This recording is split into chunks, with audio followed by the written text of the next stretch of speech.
جب افطار کا وقت ہو جائے، روزے کے افطار کا وقت ہو جائے، اس کے بعد حکم یہ ہے، سنت یہ ہے کہ جلد از جلد افطار کرو،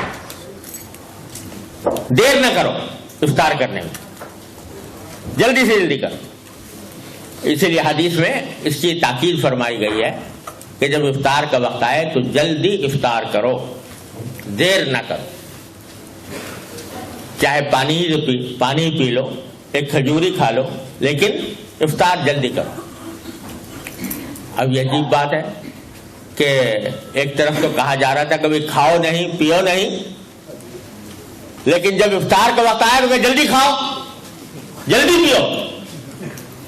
یہ اگر کھانا اور ہم کھانے سے روکنا مقصود تھا، بھوکا پیاسا رکھنا مقصود تھا، تو بھئی تھوڑا سا اور اگر بھوکا پیاسا رہ جائے تو کیا خرابی، اور بھی اچھی بات معلوم ہوتی ہے بظاہر کہ اللہ کے لیے کچھ اور دیر، لیکن کیوں بتلانا یہ مقصود ہے کہ نہ تمہیں کھانا رکھنے میں کوئی اجر ہے، نہ تمہارا کھانا کوئی مقصود ہے، نہ بھوکا رہنا مقصود ہے۔ اصل مقصود یہ ہے کہ ہمارے حکم کو مانو۔ ہمارا حکم جب تک تھا کہ کھانا مت کھاؤ، جب ہمارا حکم آ گیا کہ کھاؤ، تو اب کھانا تمہارے لیے ضروری ہو گیا، اب جلد از جلد کھاؤ۔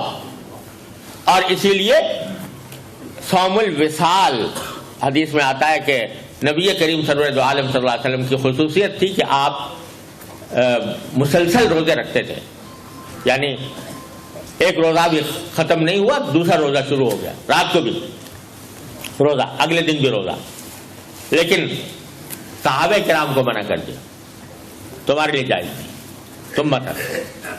کیوں؟ تمہارے لیے حکم یہ ہے کہ جب افطار ہو جائے تو افطار ہوتے ہی تم اللہ کے حکم کے مطابق کھانا شروع کر دو۔ تو نہ کھانے میں کچھ رکھا ہے، نہ بھوکا رہنے میں کچھ رکھا ہے، جو کچھ ہے ہمارے حکم کی تعمیل میں ہے، ہمارا حکم ماننے میں ہے۔